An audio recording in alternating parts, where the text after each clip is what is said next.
Okay, similar spot, different shoe. This time we're going to be talking about the Asics Metaspeed Sky Tokyo.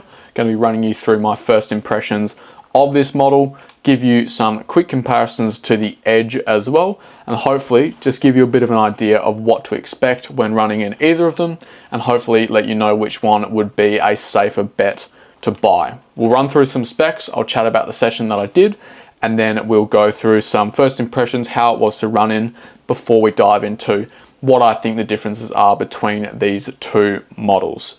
Starting off with some specs, we've got a dual density midsole setup here with a bottom layer of their new Flight Foam Leap compound, which is an aliphatic TPU, same stuff that they're using in Puma's Deviate Elite 3 and also Fast R3 as well. And then on top we have a firmer, more resilient, punchy layer of Flight Foam Turbo, which is a more kind of snappy PIBA foam, especially in the scheme of today's market. The plate that they have in this model is fairly flat with a tiny scoop in the forefoot, but overall sitting much closer to the foot, and with a stack height of 40mm of foam in the heel, 5mm drop, we're coming in at 174 grams in my men's size 10.5, which is very, very impressive. About 40 to 50 grams lighter than most other racing shoes in the market, or at least what the standard was about a year ago for me.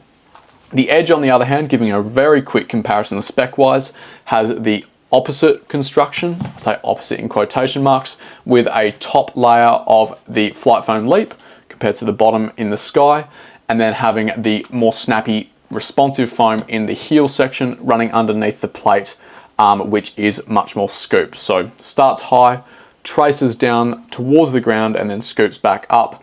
Again, 40mm stack, 5mm drop, both are weighing in at exactly 174 grams in my size. Quick mention to the session that I did yesterday morning, a little bit of a reduced one heading into a relay leg this weekend at the Transcend Ultra, 12.3 Ks with about 480 meters of climbing. It's going to be pretty brutal, so I wanted to go in fairly fresh.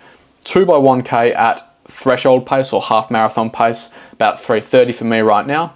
200 meters jog in between those, moving into 3x800 meters, aiming for about 3:15, ended up hitting about 3:23 on average for those, again with 200 meters jog, and then moving down to 5x400 meters at about 3-minute pace, ended up hitting 3:03, I would say, with 45 seconds standing in between those. So ultimately, quite a nice workout to feel the different pace ranges that this shoe can handle, going from half marathon threshold down to about 10K and then down again to hopefully somewhere around 5K pace eventually for me. Was quite a good little workout to do. Overall, I would say it was a B- from myself. It was a little bit sluggish, probably lacked a bit of concentration early morning session, but we did get it done, and again, just trying to stack them on top of each other. Can't ask for much more than that. Getting into the Sky, I was pretty surprised by how much I enjoyed the ride here. I was not a fan of the Paris at all. I found that it blew up my calves with quite a stiff, rigid foam, which didn't really let me get into the kind of geometry of the plate. I just felt like I was running on a bit of a light, bouncy brick, to be fair, but it felt like a brick in the way that it was really working my calves straight from the get-go. 2 or 3 Ks was enough to absolutely blow them up. Pretty much had to give it off as soon as possible.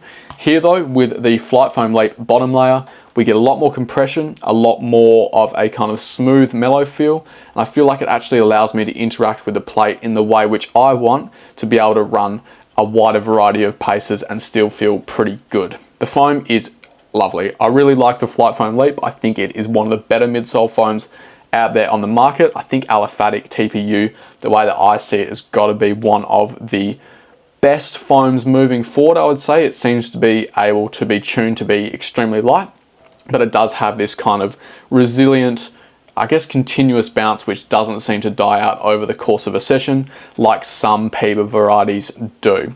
The foam is nicer, allows for more compression, allows me to get deeper into the foam, allows me to engage the plate a little bit more, and it also allows me to actually tip off the front of the shoe just that little bit easier. The foam is almost compressing away from my foot as I'm landing through it, and then I'm getting that nice explosive bounce off the front. Pretty similar feel to the Edge, honestly, all things considered, with the different plate geometries and the switched around foam configuration. I think the overall attitude of the shoes is quite similar in terms of the squish and bounce, that kind of light, airy feel. And I do think that in the scheme of the market, these two shoes are much more similar than they are different. In terms of the pace ranges that this shoe worked best for, I think it definitely felt better pushing up towards 5 and 10K pace for myself. I do think that does have a little bit to do with the plate geometry still. Going around at a 330 pace, tempo threshold pace, sorry, I did find that although the foam was quite soft, quite mellow, and it did allow me to kind of get down into it and engage the plate a little bit more, I was lacking the kind of transition from the plate that I was wanting to really lock into a rhythm at that 330 kind of effort. I do think that the Edge does a better job of tipping you through your stride and keeping that rhythm going, whereas the Sky needed a bit more effort to kind of focus it in and keep it turning over in a kind of smooth, rhythmic, I guess, balanced way. Like each step in the Edge for myself felt like it was the same, just repeatedly over and over again.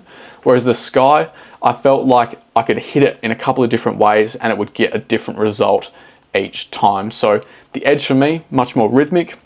The Sky, a little bit more loose, a little bit more, I guess, unpredictable, but not in an unstable way, just a little bit more variable in the way that the foam responds, which I think comes from the fact that there is so much foam under the plate, which is not as controlled as in the Edge.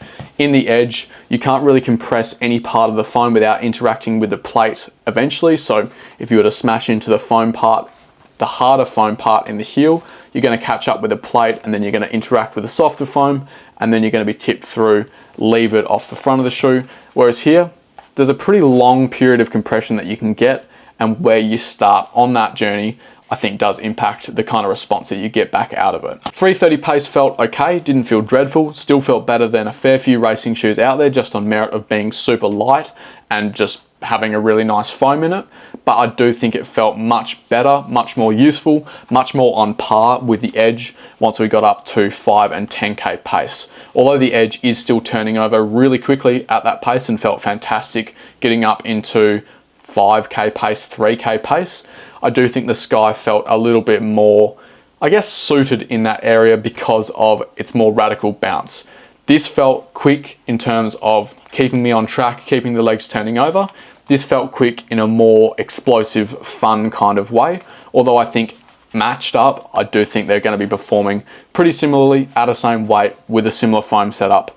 I'm not sure that there's going to be any real difference in performance, but the sensation underfoot, maybe I enjoyed the Sky just that touch more when getting into that 3-minute pace 400 meter segment. I do still think overall I prefer the feel of the Edge with that forefoot sensation, the nice squish down and that leverage off the front of the shoe. I just find it a bit more useful at a range of paces, and I think if I'm really focusing on locking into a pace, the quick snap is just going to be more helpful for helping me to stick to it. But I do think there is a kind of charm to the Sky with the more unbridled bounce that you get from it, and I guess the more kind of powerful feel that you get from really opening up your stride and trying to compress down into the forefoot and engage that stiffer, a little bit harder to access plate, if that makes sense.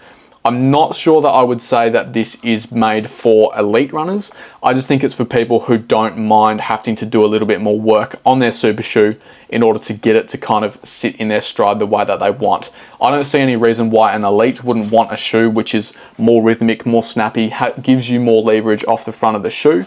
I just think it's going to be more of a preference thing around the type of ride that you want. Simplified down, I think the differences between the Edge and the Sky is that the Sky has more of a upwards bounce out of the forefoot and a little bit more variation in the way that it rides, whereas the Edge is much more focused in with more of a kind of tuned up segmented ride with a firmer heel, softer forefoot section, and then that nice snappy rocker, which I think all comes together in a way which feels more calculated, more focused, more controlled, which I think is going to appeal to more runners and more people are going to be able to enjoy it, I would say, with the better rocker off the front of the shoe. Sky is definitely fun, but in a more kind of, I guess, relaxed and angry kind of sense. It feels a little bit more uncontrolled, whereas the Edge is definitely more refined, a little bit more calm, and I think more people will enjoy it. I wouldn't be buying into Asics marketing around these two shoes. I don't think stride and cadence runners really exist in the kind of binary way that they explain it to be. I don't think that there's any real correlation between which of these two shoes those runners are going to enjoy based on the number of steps they take per minute. I think generally most people are going to enjoy the Edge more. That seems to be the general consensus online. In retail as well, I've had more people enjoy the feel of the Edge out of the box on the treadmill straight away. And I think that's down to the components which come together much easier. Firmer heel with a bit of structure, softer forefoot, which kind of rewards you for getting up onto your forefoot and punching down into it. And then the rocker, which I think is a bit more assistive compared to the Sky, which is still quite soft, quite fun, but just doesn't have that kind of assistive feel immediately. You do have to put in more work, which I'm not sure everybody is going to want to do. And at the end of the day, I do think the leverage of the Edge is pretty hard to say no to. Also worth mentioning as well, I don't think that you need both of these shoes to have a fully developed racing rotation. This is no longer a situation of having one shoe which is better for the half and full marathon and then another which is for the 5 and 10K. They're both marathon racing options which are going to do a fantastic job all the way down to the 5K, just on merit of being super light, explosive, bouncy. They both turn over really, really well. There's just that slight difference in the plate shape, which is going to mean preferentially some people are going to like the Edge a bit more. Overall, both great shoes. Really good technology here from Asics. I've said it a couple of times now, I don't think their marketing does them justice. Give us a different colorway, make them a little bit more distinct, or just combine them into one shoe. Honestly, I don't think there's enough differences here to justify a whole nother model for $380, and I think the confusion is just not worth it overall, especially now that they have the Metaspeed Ray sitting above it. Just don't really understand that much at all. Either way, two really nice shoes. I like both of them equally. If I had to give a percentage of the appreciation that I have for these models, I would say the Metaspeed Edge Tokyo is looking at like 94% out of 100, getting close to that perfect shoe. And then the Metaspeed Sky, it's sitting at about 90%. It's very, very small margins. Slightly prefer the Edge. I think most people will get along with this shoe just that little bit better. Full reviews coming soon, more comparisons to come. They're going to be placing pretty highly on the current marathon racing scene, so keep an eye out for that.